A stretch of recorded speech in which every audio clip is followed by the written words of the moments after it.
What awaits us when we cross the border of life and death?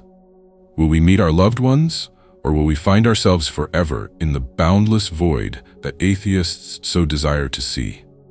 Few people would have thought that a well-known physicist, who it would seem should be a convinced materialist, would suddenly conduct his own research on this issue. And the results he got shocked both his fellow scientists and many other people interested in the afterlife. So what did he learn? A new branch of medicine, thanatology, is becoming increasingly important. This is the science of death and all its aspects. The longer scientists explore this area of knowledge, the clearer they realize that death is not the end of life. A person continues to exist even after death.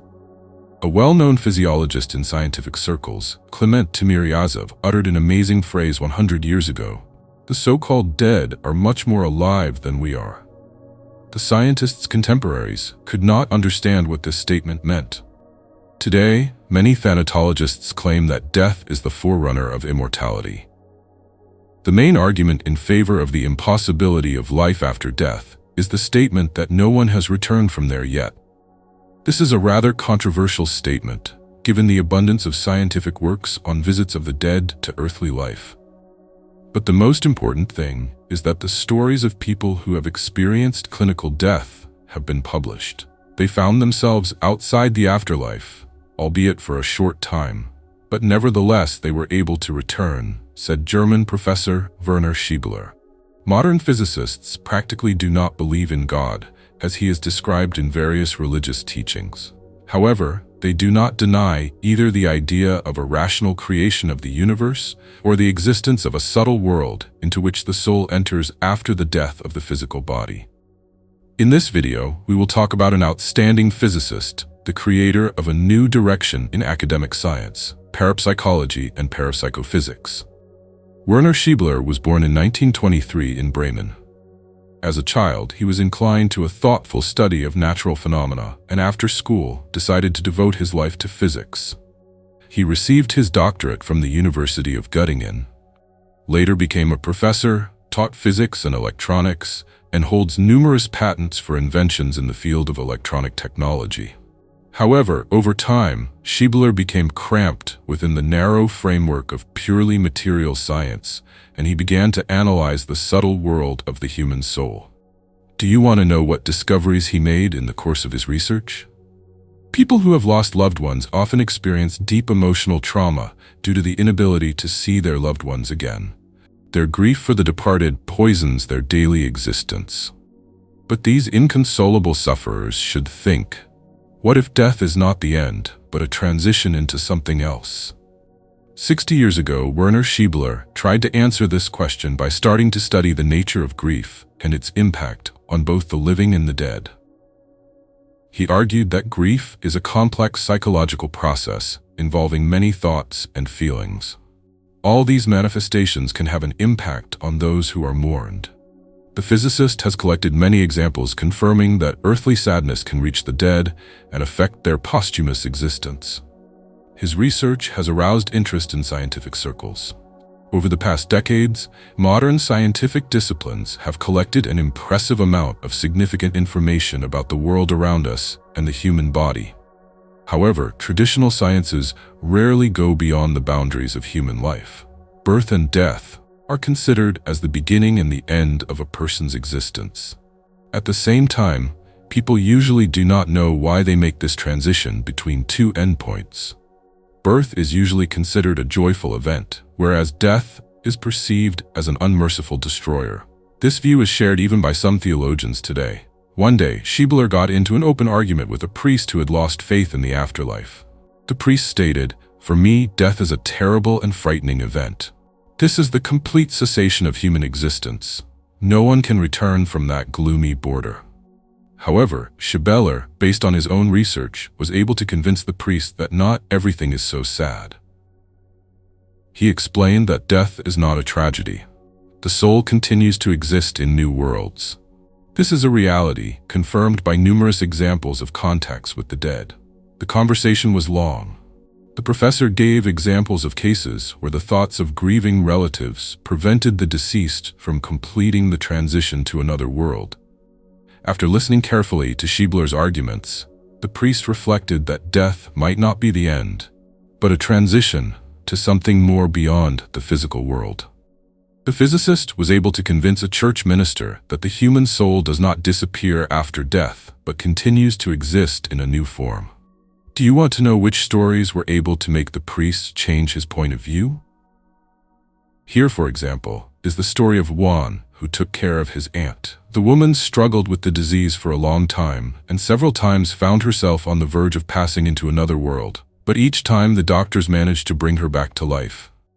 When she regained consciousness, she told Juan that she was back in the beautiful garden. However, because of the prayers of her family, she had to return 3 times, and she wanted to stay there forever. That's why she asked her relatives to release her soul into that wonderful world. She was gone the next day.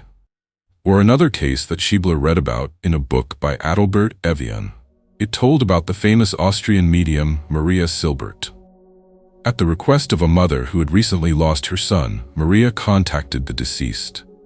The man sent the following message: "Don't cry for me, because your thoughts bring me back to my physical form, and it's hard for me to get rid of it." Schiebeler received many letters from people who, after tragic losses, continued to talk mentally with their deceased loved ones. Some claimed that they felt the answers in the form of dreams or unexplained signs.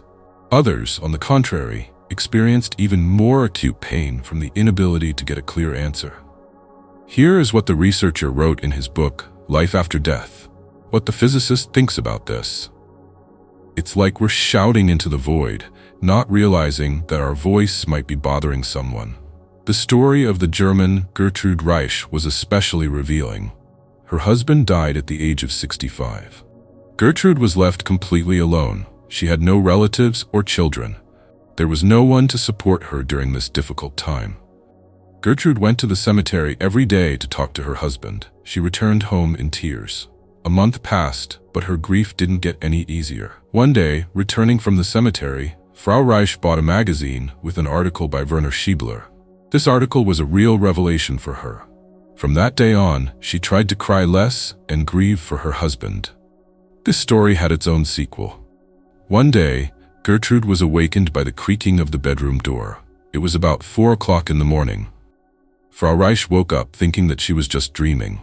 After all, there was no one else in the house. But the figure of her late husband appeared in the doorway. He bowed to her in silence and disappeared. The woman realized that the deceased was thanking her for releasing his soul. From that moment on, Gertrude reconsidered her views on mourning. Now, in her prayers, she asked only for peace for her husband. Gertrude claimed, "Grief has become easier.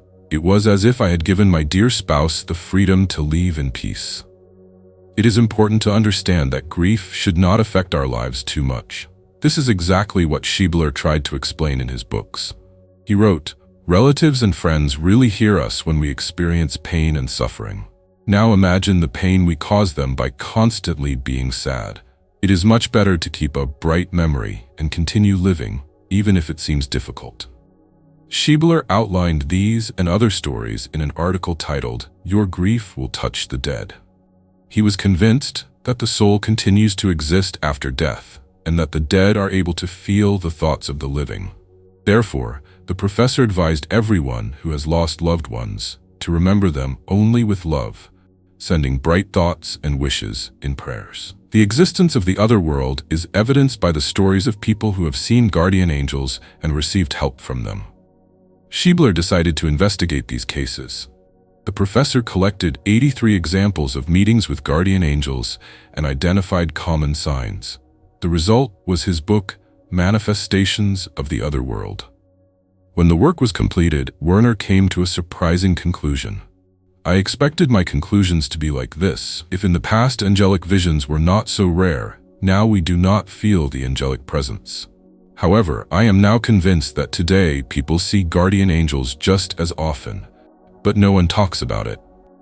The intervention of guardian angels can be aimed at preventing a major tragic event that can affect the fate of many people, or at deterring a particular person from rash actions. Peter Gerloff, a German, shared one of these cases with Schiebeler. When he was 14 years old, he got a bad grade on an exam and was afraid to tell his parents about it. In desperation, he decided to die by jumping off a bridge into the Rhine. Peter chose a deserted bridge and carefully climbed over the railing. Holding on with both hands, he looked around to make sure no one was watching him. Then he let go of one hand and was about to let go of the other. But at that moment, a voice rang out. "Stop, Peter. Don't do this. There's still something you haven't completed here." The young man was shocked. Now he no longer wanted to carry out his plans. He climbed back over the railing. On the way home, Gerloff wondered who might have been talking to him. Now, as an adult, Peter is sure that the guardian angel saved him from a rash act. The following case was told by an American, Mrs. Alois French. The intervention of otherworldly forces helped prevent a serious tragedy. One day, Mrs. French, who lived in Baltimore, saw her dead daughter in a dream. She informed her mother that she should take the next train to Philadelphia and warn about the fire at the hotel owned by a family friend. Arriving at the hotel, Anna asked the owner to take her through all the rooms. The woman stopped at a small room under the stairs and confidently stated that it was there that the arson would be committed. There was a police ambush in that room. During the night, someone broke into the premises, and the police detained a woman who previously worked as a maid at the hotel and was recently fired for theft. A Molotov cocktail was found with her. How could Mrs. French have foreseen these events? She assumes that the guardian angel, who appeared to her in a dream in the form of her daughter, knew about the intentions of the arsonist and could not allow a tragedy with numerous victims. In the following example from Schiebeler's book, 2 guardian angels saved the life of a Dutchman named Britt. Britt lived in the city of Den Helder and had a private therapeutic practice. One night, he was called to a seriously ill patient. Since he lived nearby, the doctor decided to go on foot, crossing the bridge over the canal. Arriving at the place, Britt rang the doorbell. The angry voice of the owner of the house was heard behind the closed door. The man was clearly annoyed that he was woken up in the middle of the night. "We don't need any doctor. We don't have any patients here." Confused, Britt returned home. It was only 10 years later that he learned the details of this strange incident. One day, a stranger came to him, reminding him of that night. The visitor admitted that he had set up a false call. At that time, he received an order to kill Britt, and together with an accomplice, planned to drown the doctor in the canal. The address was chosen on purpose, and the killers were waiting for the victim at the bridge. However, when they saw that Britta was accompanied by 2 men, they got scared and abandoned their plan. The visitor was soon arrested for another crime. In prison, he came to believe in God, and, after being released, decided to repent to the one he was going to kill one day. Near-death experiences, or, in other words, the exit of the astral body, occur in situations where the normal state of consciousness is disrupted in sick or weakened people. This may occur due to concussion, anesthesia, physical exhaustion, or lack of oxygen. Most often, such phenomena are observed in a state of clinical death. At the moment of leaving the astral body, a person can perceive the environment through new senses and see their own physical body from the outside. He is able to think and be aware of what is happening around him. However, as a rule, he cannot manifest himself in any way for the living. Let's look at some examples. A worker replacing a road surface near Offenburg was stung by a hornet. Because he suffered from severe allergies to insect bites, he lost consciousness 14 minutes after the incident. A doctor who happened to be nearby immediately arranged for him to be taken to the hospital. Several intracardiac injections and electric shocks were used to save the victim. During the intensive care unit, the man saw himself lying on the treatment table and heard the doctors talking. It seemed to him that his astral body was under the ceiling and watching what was happening. Suddenly, he felt that he was in front of 2 staircases. One of them looked clean and comfortable. However, the man chose another staircase, which was much more difficult to climb. After walking about a quarter of the way, he heard a voice. "You have to come back. You are not needed here yet. Come back." Later, the doctor informed the patient that his heart had stopped 3 times, for 4, 6, and 7 minutes. Professor Schiebeler's friend, Guido Huber, a Swiss hotel owner, spoke about a similar experience 5 days before his death. A few days ago, he lost consciousness and experienced an unusual sensation. He found himself outside his body, saw it lying on the bed as if lifeless, and was freed from pain and fear. It was an indescribably wonderful, soothing feeling. He was very upset that he had come to his senses. Guido died 5 days after this conversation, without surviving a second heart attack. Apparently, he still decided to stay in that wonderful world forever. If these examples have not yet been able to convince skeptics of the existence of an afterlife where the souls of the dead are at peace and contentment, then consideration of near-death visions that precede death may become an additional argument. They show that death is only a transition to a better life. A dying person is taken away by entities from the other world, usually relatives or friends who have already left. Many people see these visitors shortly before their death and tell others about it. Here is an example from the report of the English nurse Jo Snell. I am a professional nurse and have been working in the specialty for 20 years. I witnessed many deaths. About 6 months after I started working at the hospital, I discovered that dying people really see those who came from the spirit world. These entities greet patients when they transition into another form of existence. The first time I received visible evidence of such visits was during the death of Laura, a sweet 17-year-old girl dying of cancer. She no longer felt pain, but the inner fatigue caused by great weakness weighed on her, and she longed for deliverance. Just before the end, I noticed 2 figures standing at the head and foot of her bed. I didn't see them coming. Just before they appeared, the dying girl said, "It has become so dark that I can no longer see anything." But she recognized them immediately. A sweet smile appeared on her face. She stretched out her arms and exclaimed joyfully, "Oh, my friends, you have come to take me away. I'm happy because I'm so tired." When she held out her hands, each of the 2 angels took one of them. Their faces shone, just like the face of the dying woman. She didn't say anything else, but continued to hold her hands up for about a minute. Her parents and brother, who were present at her death, began to cry bitterly. But they didn't see the figures of the angels, which were perfectly visible to me. Laura died with the gentle smile that appeared on her face when she recognized the angels, and still remained. The angels stayed by her bedside for a while until the spiritual forms separated from the dead body. Then the 3 angels left the room. In all his numerous articles, pamphlets, and books, Werner Schiebeler tried to convey to readers his confidence in the healing effects of death. It relieves the suffering from pain, restores strength to the weak, and opens up new horizons for the desperate. The arrival of death should be welcomed with joy, the fright not expected with fear. Write in the comments, what do you think about all this? How do you feel about Werner Schiebeler's research, and do you believe him? Where do you think we will go after death, and what awaits us beyond the boundaries of physical life? Do you think there is life after death? Write your opinion in the comments. If you want to learn more about life after death and the afterlife, then I recommend watching my other videos. Please don't forget to like this video if you liked it. See you soon and have a nice day.